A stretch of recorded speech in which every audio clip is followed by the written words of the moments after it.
রবিবার, সকাল এখন 10টা বাজে। এখন ফুল ঠাকুরের কাজগুলো সব শেষ করছে। আমার এখনো স্নান করা হয়নি, কারণ আমার একটুখানি কাজ আছে বলে, মানে ঘরেরই কাজ, ঘর পরিষ্কার করতে হবে। আমার একটুখানি পরিষ্কারের বাতিক আছে, প্রত্যেক রবিবার করে ঘর পরিষ্কার করি। এমনি সারা সপ্তাহে সময় পাই না, টুকটাক করে পরিষ্কার করি, কিন্তু রোববার করে একদম ভালো মতো করে ঘরটাকে পরিষ্কার করে নিই। তো এই জন্য রবিবার দিন সকালবেলা আমার স্নানটা হয় না, স্নান হয় একদম দুপুরবেলা গিয়ে ঘর পরিষ্কার করে। তো এখানে ফুল ঠাকুরের সব মানে কাজ করছে, ঠাকুরের পুজো হয়ে গেছে, ভোগটাকে তুলছে। এই যে ঠাকুরের ভোগ তোলা হয়ে গিয়েছে, পুরো কমপ্লিট। এই যে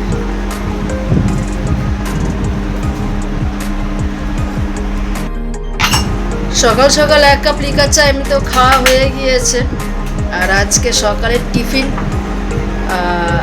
1 কাপ দুধ চা আর কেক। আজকে ইচ্ছে আছে আপনাদেরকে একটা জায়গায় নিয়ে যাওয়ার, বিকেলবেলা যদি পারি আপনাদেরকে ওখানে নিয়ে যাব। ভালো লাগবে, বেশ একটা ভালো জায়গা আছে আমাদের এখানে, আমাদের সন্তোষপুরেই একটা জায়গা আছে। আপনাদেরকে নিয়ে যাই ওখানে, যদি নিয়ে যেতে পারি, তো নিয়ে যেতে পারলে অবশ্যই দেখাবো।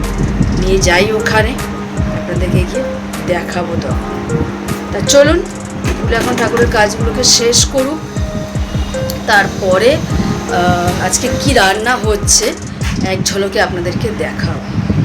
চলুন, তাহলে পরে দেখা হচ্ছে।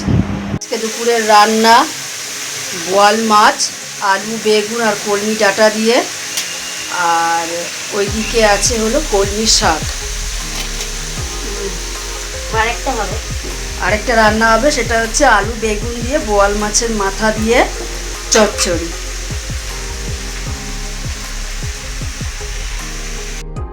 যদি পারি একদিন আপনাদেরকে বোয়াল মাছের মাথা দিয়ে আলু বেগুন দিয়ে চচ্চড়িটা কীভাবে রান্না হয়, পারলে একবার আপনাদের সাথে রেসিপিটাকে শেয়ার করবো একদিন। আজ নয়, পরে একদিন শেয়ার করব আপনাদের সাথে।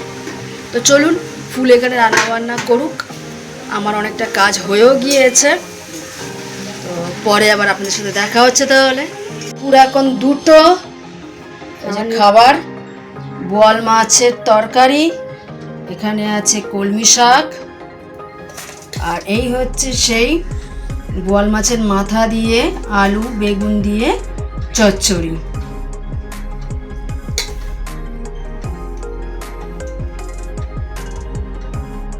বাড়িতে যখনই বোয়াল মাছ আসে তখনই আমাকে বোয়াল মাছের লেজটা দেওয়া হয়, কারণ বোয়াল মাছের লেজটা আমি খেতে খুব ভালোবাসি। আমার খুব ভালো লাগে, লেজ বলে লেজা বলে যাই হোক কিছু একটা বলে, আমার খুব ভালো লাগে। স্নান টান হয়ে গেছে, ঘরের সব কাজও কমপ্লিট হয়ে গেছে, আর এই এখন খাবার নিয়ে বসেছি, খাবারটা খাই। আর সাথে তো আপনারা জানেনই আমাদের খাবার দুপুর হোক বা রাত, খাওয়ার সময় আমাদের গোপাল ভাত লাগে। তো এই যে পাশে গোপাল ভাত চলছে, আমাদের মাস্ট দুবেলাই গোপাল ভাত লাগে।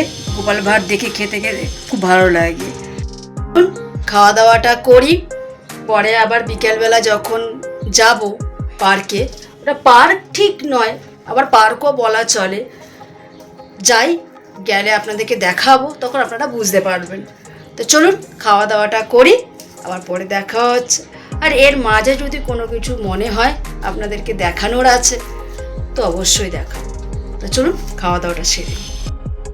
এখন সন্ধ্যা 7টা, এই রেডি হয়ে বেরোলাম। আমি বিকেলবেলা ছিলাম না, ওই জন্য বিকেলবেলা থেকে একটু ভিডিও করা হয়নি। তো এখন সবে রেডি হয়ে বেরোলাম, 7টা বাজে।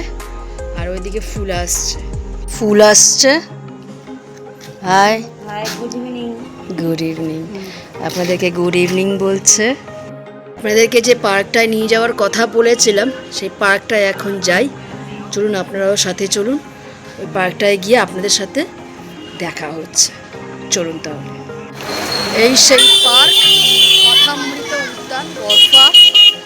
এটা হচ্ছে এই যে রাস্তাটা দেখছেন, এই রাস্তাটা আপনার যাচ্ছে হলো পালবাজারের দিকে, আর এই যে রাস্তাটা দেখছেন এই রাস্তাটা যাচ্ছে সাপুইপাড়ার দিকে। ঠিক তার মিডিলেই আছে এই পার্কটা। ভেতরে যাই, ভেতরে গিয়ে আপনাদেরকে পুরোটা দেখাচ্ছি। এই যে পাশে ফুল আছে,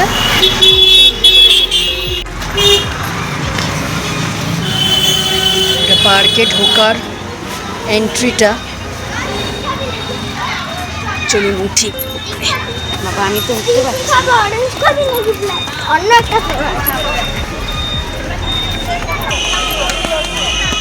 এসব বাচ্চারা খেলা করছে।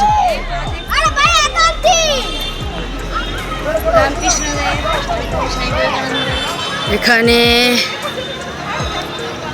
সারদা মা, রামকৃষ্ণদেব, পেছনে আছেন আমাদের মা কালী, আর পাশেই রয়েছেন স্বামী বিবেকানন্দ। খুব সুন্দর একটা ঘর, তার মধ্যে অপূর্ব সুন্দর, অপূর্ব সুন্দর।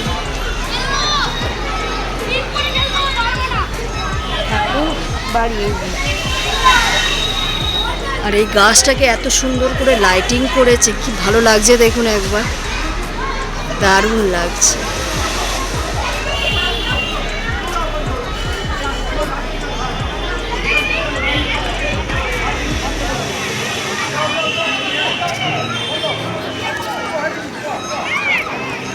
ওই সিটা দিয়ে উঠবো। হ্যাঁ, এখানে হাঁটার জন্য একটা প্যাসেজ করে দেওয়া আছে, আপনি মন ভরে হাঁটুন, খুশি মনে হাঁটুন। আর এখানে বসার জায়গাও আছে, বেশ সুন্দর। মাথার ওপরে একটা আম গাছ, তার সাথে সাথে আমও দেখা যাচ্ছে। এই যে আম গাছ, এখানে পুরো লাইন দিয়ে, পুরো ঝাউ গাছ দিয়ে লাইন ধরে, ঝাউ গাছ একদম পুরো অসাধারণ লাগছে। আরেকটু যদি দিনের আলোতে আসতে পারতাম, হয়তো আরো ভালো আপনাদেরকে দেখাতে পারতাম। দারুণ লাগছে, খুব সুন্দর লাগছে। নিরিবিলিতে একান্তে যদি কেউ মনে করেন বসবেন অনেকক্ষণ, তো বসা যেতেই পারে, কোনো অসুবিধা নেই। আমি ঠিক সময়টা জানি না, সকালে কখন খোলে বা কখন বন্ধ হয়, বিকালে কখন খোলে আর কখন বন্ধ হয়। আমি দেখছি, যদি জানতে পারি তাহলে আপনাদেরকে অবশ্যই জানাবো কখন বন্ধ হয়, কখন খোলে। সুন্দর বেল ফুল ফুটে রয়েছে। বেল ফুল? এই যে ঝাউ গাছ তো ভর্তি। এখানে বেল ফুল ফুটে রয়েছে। কি না না, বেল ফুল। হ্যাঁ হ্যাঁ, বেল ফুল। আর ওই দূরে কি সুন্দর, মানে একটা খেজুর গাছ টাইপের দেখতে, আমি ঠিক জানি না এটা সঠিক খেজুর গাছ কি না, শুধু ঝাউ গাছ আর ঝাউ গাছ এখানটা। এই রাস্তাটা, মানে এই জায়গাটা মর্নিং ওয়াক আর ইভিনিং ওয়াক করার জন্য একদম মোক্ষম জায়গা। দারুণ দারুণ, খুব সুন্দর। ফটোটা তুলবো, এইদিকে দাঁড়া। ও আচ্ছা, এখানে সব বাচ্চারা খেলছে, রবিবার তো তাই আজকে বাচ্চার সংখ্যা বেশি। সব বাচ্চারা খেলছে, আর সাথে গার্জিয়ানরা বসে আছে, তারা তাদের মতো করে গল্প গুজব।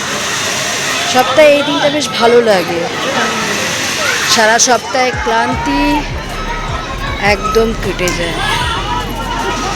সারা সপ্তাহের জন্য একটা অক্সিজেন। সরে আসো, লোক যাচ্ছে।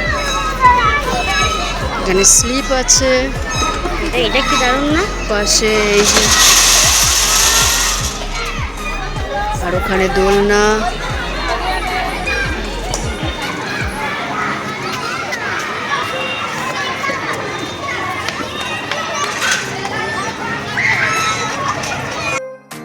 বাচ্চাদের জন্য একদম আদর্শ জায়গা। তারা মন খুলে, মনের আনন্দে ঘুরছে, দোলনা চড়ছে, স্লিপ খাচ্ছে। আর মা বাবা সবাই, ঠাকুমা দিদিমা অনেকেই আছেন যারা এসে পার্কের মধ্যে বসে আছে, গল্প গুজব করছে। তো চলুন, অনেকক্ষণ ধরে ঘুরলাম, এবার খিদে পেয়ে গেছে। এবার খিদেও পেয়ে গিয়েছে। যে বলছে পাশ থেকে, বলছে খিদে পেয়ে গেছে।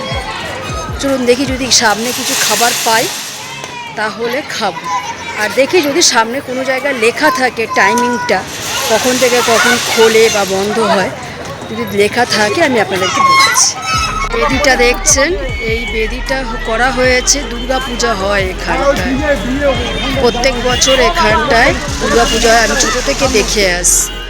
এই জায়গাটাকে নিয়ে পুরো এই মাঠটা জুড়ে এখানে দুর্গা পূজা হয়। উনিও বিশ্রাম নিচ্ছে শান্তিতে, ওনাকে ডিস্টার্ব করার কেউ নেই, সবাই খেলছে, উনি বিশ্রাম নিচ্ছে, উনি রাত্রিবেলা পাহারা দেবেন, খেলবেন, তখন ওনার টাইম। চলুন বাড়ি যাই এবার। এই লেখাটা দেখে আমি দাঁড়িয়ে গেলাম, খুব চোখ টানলো লেখাটা আমার, আমি ওই জন্য আপনাদের সাথেও ভাগ করে নিতে চাই। লেখাটা এত ভালো লাগলো, ওঠো জাগো এবং লক্ষ্যে না পৌঁছানো পর্যন্ত থেমো না। এখানে যেরকম প্রতি বছর দুর্গা পূজা হয়, সাথে সাথে প্রতি বছর 1 জানুয়ারিতে এখানে কল্পতরু উৎসবও হয়। বোধহয় সবার জন্যই খোলা থাকে গেটটা, আপনারা চাইলে একবার আসতে পারেন। আমি কোনোদিন আসিনি, চেষ্টা করব 2027-এ একবার 1 জানুয়ারিতে কল্পতরু উৎসবে আসার, এবং অবশ্যই আপনাদেরকে সাথে করে নিয়ে আসবো। আর এই যে ম্যাডামটি দাঁড়িয়ে আছে দেখুন, ওই যে দূরে। তাহলে খিদে পেয়েছে, সত্যি কথা আমারও খুব খিদে পেয়ে গেছে। বাড়িতে একবার চা খেয়েছি, এখন আরেকবার চা খাবো, দেখি কোথায় কি পাওয়া যায়। পাবো, সামনে সব কিছু আছে, অসুবিধা নেই। চলুন যাই তাহলে। রাত এখন 9:30 বাজে, বললাম বাড়ি যাচ্ছি। আর এমনিতেও খিদে পেয়েছিল বললাম, ফুচকা খেয়েছি বাইরে আমি আর ফুল। তারপরে বাড়িতে ভেবেছিলাম আজকে বাইরে থেকে চাউ কিনে আনবো, তো যেখান থেকে চাউ কিনি সেখান থেকে চাউটা পেলাম না। তো ফুল বললো বাড়ি যাই, বাড়িতে গিয়ে চাউটা বানাবো। কিন্তু বাইরে থেকে চাউ না কিনলেও অন্য খাবার কিনে নিয়ে এসে, চিলি চিকেন, এমনি চিকেনের একটা চপ টাইপের, সেটা কিনে নিয়ে এসে বাড়িতে ফুল এই চাউ বানাচ্ছে। এই যে বাড়িতে বানানো চাউ, আলু আলু আর আপনার কি বলবো, ডিম, আলু, ডিম, পেঁয়াজ, নর্মাল চাউ হচ্ছে, ঘরোয়া চাউ বাড়িতে। এই হলো রাতের খাবার, ঘরে বানানো চাউ, বাইরে থেকে কিনে আনা চিলি চিকেন, আর সাথে বলছিলাম না চিকেন চপ, এটাকে আমাদের এখানে যে স্ন্যাক্স দোকান আছে তারা বলে এটা চিকেন প্যাকাটি। পুরো সলিড চিকেন আছে এর মধ্যে, আর ওপর থেকে একটা কোডিং দেওয়া, একটু আলোটা দিই, আর ওপর থেকে একটা বিস্কুটের গুঁড়োর কোডিং দেওয়া। এই যে এটা হচ্ছে রাতের খাবার, আর এই স্যালাড আছে, এখানে ফুলেরও আছে। চলুন তাহলে খাওয়া দাওয়াটা শেষ করি। তাহলে ভিডিওটা আজকে এই পর্যন্তই। যদি ভিডিওটা ভালো লেগে থাকে তবে একটা লাইক করুন, কমেন্ট করুন, সাবস্ক্রাইব করুন। আজকে এই পর্যন্তই ভিডিওটা। সকলে সুস্থ থাকুন, ভালো থাকুন, গণেশজি আপনাদের মঙ্গল করুন। Good night, tata.